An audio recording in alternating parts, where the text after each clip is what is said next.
I want to begin by dedicating this talk to the lineage of teachers who, from the Buddha onwards, have passed on the flame of the Dharma from one generation to the next. To all those unknown practitioners who have kept the inspiration alive during the centuries up until Bante's teachers who are here on the shrine tonight, and from them to Bante, and from him to my preceptor and my spiritual friends, so that I finally could be touched by their blessings. And not only do I want to express my deepest gratitude to them, I also want to invoke Padmasambhava, the great guru and archetypal teacher, to appear among us here on this second night of our order convention at Schlusshof.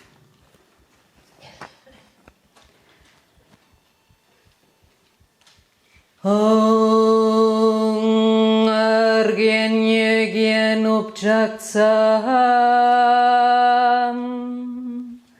Padma kesar dong pola Yatsen shegyen drabnye Padma jungne shezudrak Kordu kandro mangpokor Kieki jezudak trubki Jingi lapshishek susol Guru Padma Siddhi Hong.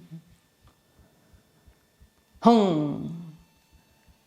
In the northwest of the land of Ürgen, in the heart of a lotus flower, endowed with the most marvelous attainments, you are renowned as the lotus-born.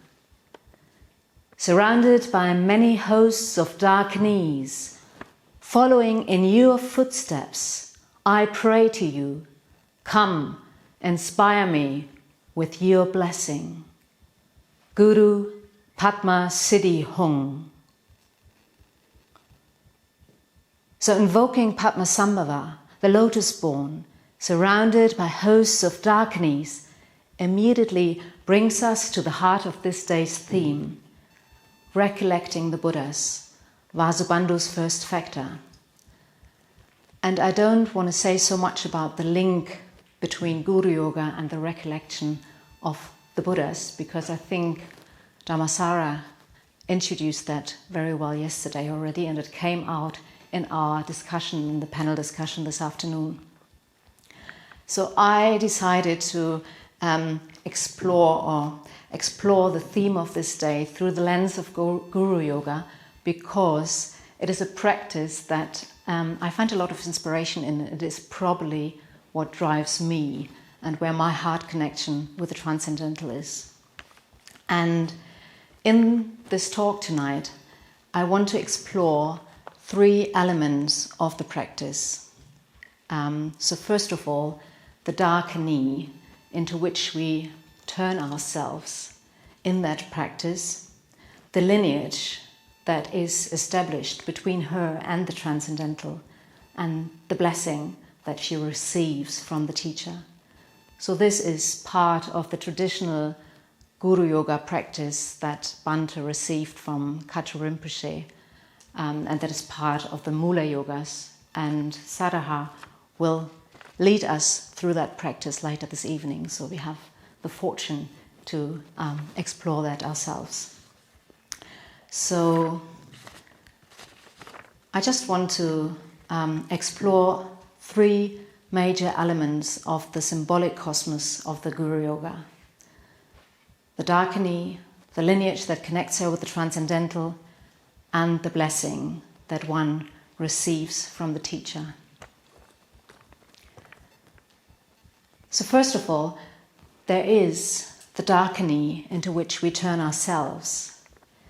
Her deep red body is in a posture of ecstatic dance, holding the skull cup with the nectar of the deathless in her left and the Vajra chopper in her right hand, adorned with bone ornaments and severed heads, her inner consort leaning in her left arm in the form of a staff.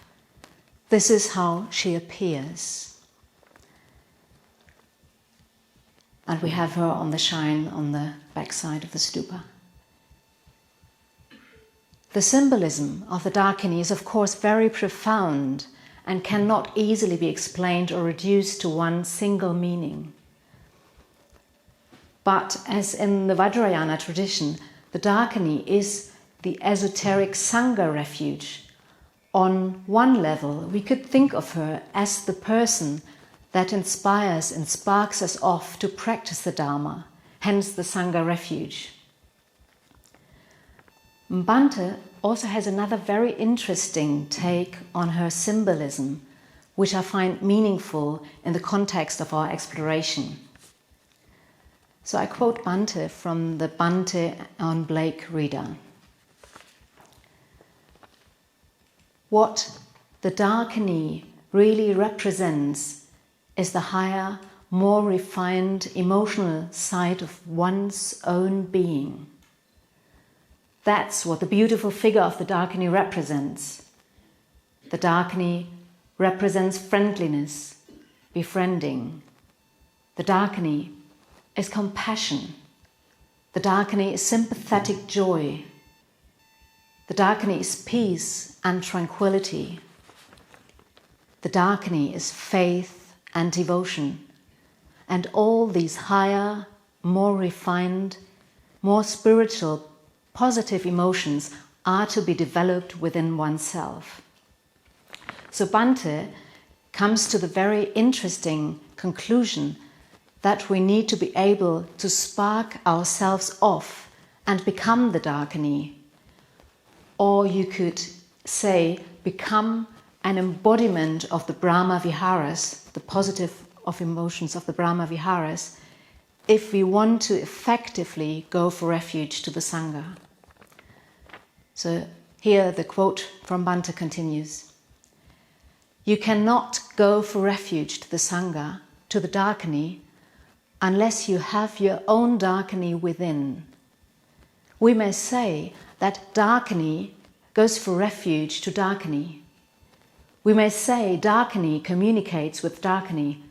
In other words, within the context of the spiritual community, the spiritual fellowship, our communication with one another is through our own higher emotional natures, or with the help of our own higher emotional natures. And this highly inspired spiritual communication is another layer of the Dakini's meaning. Her dark red color and the ring of fire that surrounds her indicate the intense and passionate, emotionally engaged nature of that communication. She embodies the heat of collective spiritual practice created through vital mutual responsiveness. And this is not an invention of the Vajrayana tradition. Early texts also already evoke images of heat and fire while referring to the Sangha jewel. So here's a line from the Dhammapada. The blaze of spiritual practice of those on the same path is happy or blessed. So this is the first element, the Dakini. So we have the body of the Dakini, which in the practice is our own body, and the eyes of the Dakinis, and that's also depicted very beautifully in the image that Aloka created of the Dakini that's now in Padmaloka. The eyes of the Dakini are gazing upwards towards her teacher, who sits directly above her head. So her gaze expresses her deep longing for the teacher, an unbearable thirst for the Dharma. and her own teacher is an emanation of the Guru principle, Padmasambhava, the Nirmanakaya, who is an emanation of the Sambhogakaya, Avalokiteshvara, emanating from the Dharmakaya, Amitabha, the Buddha of infant light. So there's that connection of different figures that appear above the head. So in a sense that we visualize in the practice. So in a sense there are finer and finer layers of the transcendental above our heads. And I like to think of this line or lineage as the umbilical cord that connects the Dakini's body with the Dharmakaya, with the void, Shunyata. And I found it really moving that Gunabhadri, in the panel discussion this afternoon, used exactly the same expression, the umbilical cord. So I like to think of this lineage or lifeline as a visual expression of the act of going for refuge. So by turning her gaze upwards, the Dakini is going for refuge to the spiritual friend that sparks her off, the yidam through which she receives the teaching, and ultimately to the body-mind of all the Buddhas. And this image brings home the reflection. Buddhas are awakened human beings. The three bodies of the Buddhas are inseparably one. There's no such thing as enlightenment separate from an embodied person. So even though we are dedicating this evening to Padmasambhava, I want to move one level upwards in the line and spend some time with the figure of the 1,000-armed Avalokiteshvara. So there's the teacher, Padmasambhava, Avalokiteshvara. And this figure is, of course, the symbol of our order. So, in a sense, the Dakini not only goes for refuge to the Guru, the spiritual friend, she also goes for refuge to the order, one could say. And I find this really interesting because in this lineage we have the awakened individual on the level of the Nirmanakaya, and we have the awakened collective on the level of the Sambhogakaya. So going for refuge to the order seems somehow inherent in the process of connecting with the transcendental. It's part of that umbilical cord and that lineage. And I find it really genius that Bhante saw this and founded an order, founded our order. And so this longing, this turning towards, this longing to be part of a collective of people joining forces to fight for the good, true and beautiful, to become part of Avalokiteshvara's body, so to speak, I think is not only something Tibetan. I think it is a universal myth or even an archetype that has shaped our individual psyches and our culture in Europe in quite a significant way, I believe. So we've probably all grown up with stories about medieval knights or secret societies and magical orders. Just to mention the Order of the Phoenix, the Order of Wizards led by Albus Dumbledore to protect normal human beings, the Muggles, from the forces of evil. So this is from Harry Potter, by the way. But there are many other orders that are part of our culture. For example, the Order of the Garter of the British royalty, the Order pour le Mérite of the Prussian kings, the Order of the Arrow of the American Boy Scouts, just to name a few. And of course, all those literary orders from fictional orders from books like Hermann Hesse or the example we had yesterday in the talk by Dhammasara. So I suspect that you probably all resonate quite deeply with the archetype of the order. And not only are we shaped by that archetype, but I think also our physical landscape in Europe. So think of all the remnants of knights' castles, for example, a very prominent feature of some areas of Germany, for example.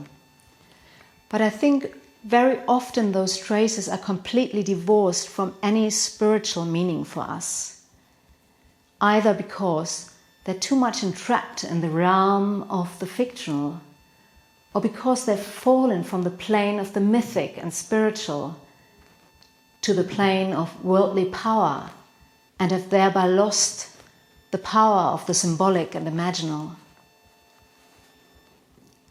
So it's a shame that the archetype of the order, in a sense, has thereby fallen into the unconscious. But if we look at it from a spiritual point of view, I think we can revive and reanimate some of the energies dormant within that archetype. Because what truly makes somebody a king or a queen or a nobleman is the purity of one's heart. And in the Buddhist tradition, there is the Chakravartin, the wheel-turning king, who upholds the Dharma and leads and protects beings through his wisdom and compassion and through the purity of his conduct and motivation. So think of King Trizong Detsen, the Tibetan king who invited Padmasambhava to spread the Dharma in Tibet, and whom the legend credits to be an emanation of Manjushri. So in order to fulfill his task, he had to join forces with a lot of others, and maybe we could say that he became a member of the order of Padmasambhava's disciples. So the archetype of the order also implies that there's something to fight for, a common mission, even an ordeal, a unifying factor and centripetal force. In our case, as a Buddhist order, our mission, our ordeal is to create conditions for the arising of the bodhicitta so that the lamp of Bodhi can shine within our hearts. And this is beautifully expressed in the image of Avalokiteshvara holding the jewel in his hands. So I looked up the word ordeal, and the dictionary says it is a severe trial or an experience that is very painful, difficult, or tiring. And if we consider that the arising of the bodhicitta is the highest goal that we could possibly aim for, it is not surprising that it comes with a price. As we all know, it requires immense dedication and a heroic spirit to continuously aspire for it, a willingness to patiently turn towards suffering again and again.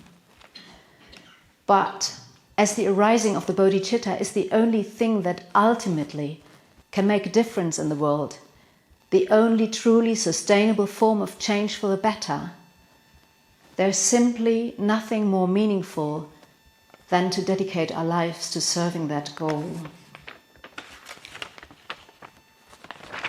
To create conditions for the arising of the bodhicitta is by no means an easy task. The arising of the bodhicitta is often poetically described as the result of an alchemic reaction, which means it is completely beyond our voluntary control. Bhante also described it as the breaking in of the unconditioned into our psyche, or as an explosion of the heart, as we've heard. So who knows what that really means and how that will look? So in a sense, all we can do is experiment in our alchemic laboratory with different ingredients and intensities and build up that tension in the cauldron of our body and mind, so that finally this breaking in of a different order of consciousness may happen. We can just prepare ourselves for this unknown event and be open for it to happen. I find the heroic quality of the archetype of the order, the image of the order of knights, the order of noble men and women joining forces to become one body, very attractive. In my imagination, this is the true Arya Sangha. And it's probably due to my age and the fact that I'm still in the earlier decades of my spiritual life, as we've learned from Saraha earlier this afternoon, that I resonate with the heroic ideal, and I ask you to forgive me that. So we have the body of the Dakini and the umbilical cord, the lifeline that is connecting her with the transcendental. And in that chain there's the guru and there's the order. So this may suggest that there is the guru principle at work, but also something that maybe we could call the order principle. And it is probably safer for us to go for refuge to those principles that may or may not express themselves in actual living people than to a specific person or a specific form of the order. I really love the idea to think of us all as Dakinis, who are connected through the lineage above our heads with the sublime ideal of the order principle. And I think if we could learn to perceive ourselves as such, or as having roots in the sky, as Bhante put it, we would probably be much more in harmony with each other. And I know from experience how easy it is to get distracted by our worldly disguise and to focus mainly on the faults or the difficulties. But there's a deep beauty in seeing each other in our Dakini form, sharing the same aspiration towards the arising of the bodhicitta. And I really deeply hope that I can transform my perception and purify my vision with practice over time, so that I can relate to all of you through this image much more often. So there's one more aspect which I would like to explore, and this is the bidirectional nature of the communication with the transcendental. So through the umbilical cord, which we establish through the act of going for refuge, by gazing upwards towards the transcendental, we receive nourishment. We receive the nectar of the blessings that is flowing through the lineage, and which in the Guru Yoga practice we receive from our own teacher above our heads, which means our point of contact with that lineage. Through going for refuge, there is communication and interaction with the unconditioned, and we can become a receptacle for the blessings, the waves of spiritual energy communicating with us from another realm. But in the practice, we not only receive blessings, we also receive initiation from our teacher. And Padmavajra recommended that we could think of this initiation as an activation of energies. And this is precisely what the practice of recollecting the Buddhas is aiming at. So I quote Bhante again, and we heard that yesterday already. Through recollecting the Buddhas, we become convinced that enlightenment is possible. They have gained enlightenment. Why shouldn't we gain it too? Through this kind of reflection, energy and vigor is stirred up. And this energy and vigor helps us to aim at the highest. It is the electrical impulse that is running through our bodies and makes us ready to face the ordeal and commit to it. There's another dimension linked to that which I find deeply inspiring. I have wondered where that activation of energy comes from, and I think that the act of truly being seen by somebody, truly being witnessed, has a lot to do with it. So I was always inspired by the fact that the Buddha could just activate tremendous spiritual energy in people by simply reflecting back to them their own potential. But I think there's another layer to that, in that compassionate communication. He not only passively reflected the potential, but he actively acknowledged it and witnessed it in the other person. So imagining that one is surrounded by all the teachers of the entire Buddhist tradition as one does in the practice. So being completely naked as the Dakini and standing before them and being seen by them somehow intensifies that effect. It is not only our own teacher who's witnessing our aspiration, but everyone who've ever gained awakening. So if we take all these three elements together, the Dakini, the umbilical cord, and the energy activated through being witnessed, we can start to see how this links to Vasubandhu's first factor. So it is often recommended in traditional Tibetan texts, for example in the 7-point mind training, to start every formal practice with a period of Guru Yoga. And I think this is precisely because with the practice of recollecting the Buddhas and the Guru Yoga, we're somehow preparing the ground for the next two factors and the tension that is being created through the two opposing trends. So first of all, we need to transform our heart and mind into a state of boundless radiation of positive emotions, and we need to be able to communicate with others from that place. And this radiation needs to be sparked off from within, from the depth of our own innermost inspiration. And there needs to be at least a little bit of ember within ourselves that can be turned into a burning fire, either by our own inspiration or through the sparks that we receive from others. Being set on fire through positive emotion and inspired spiritual communication allows us to lift our head and turn our gaze towards a higher goal. We can suddenly see beyond the mundane, beyond the conventional. We can look towards the bodies of the Buddha above our head and recognize the beauty of the ideals that they represent. We can relate to the order principle and long to be part of that collective body fighting for the universally good and true. By truly being witnessed by our teachers and spiritual friends, we recognize our own potential. It is not just an idea out there. We too can become part of it.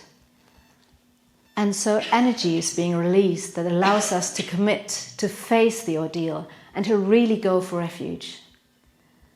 And these are all necessary conditions to prepare ourselves, to prepare the cauldron of our body and mind in which the alchemic reaction will hopefully take place one day. We need to add further ingredients to intensify the pressure in the cauldron, and we'll hear more about that in the next couple of days. But a mind imbued with positive emotion, the connection with the transcendental, and the act of committing to the ordeal are all the preparatory measures with which we can make us ready for the explosion in our hearts. And even here we can see that there is a movement between two different modalities. And I like to imagine it as a soft swing between inspiration and aspiration. So there is the inspiration from within and the aspiration towards an outer goal. And this swing, this movement, is already encapsulated in every cycle of breath that moves through us.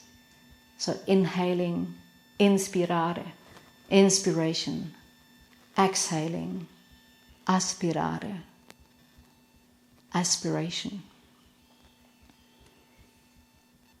Inside and outside. And I think we can also see why Bhante stressed that the bodhicitta is more likely to arise within a community of people practicing together. So all of this is highly relational. We cannot prepare the cauldron on our own.